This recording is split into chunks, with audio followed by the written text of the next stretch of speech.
this is our first time coming down to see the Esplanade. We've watched in the past online, and like, this is it. We got to do this.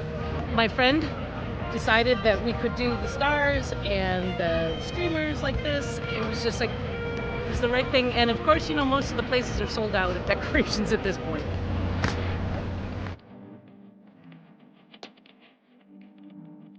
Usually I go for like a cookout with some friends, hang out.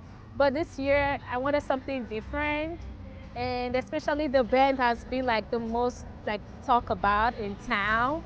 So I'm like, okay, let's do it. Let's do something different this year. And it's been going well. I'm coming just down the street from Watertown, and it has always been a dream to come here. And I'm finally here, and it's just celebrating the 4th of July. Stay hydrated, sit back, relax. We're going to have a great show tonight. We're glad you're all here. Have some fun.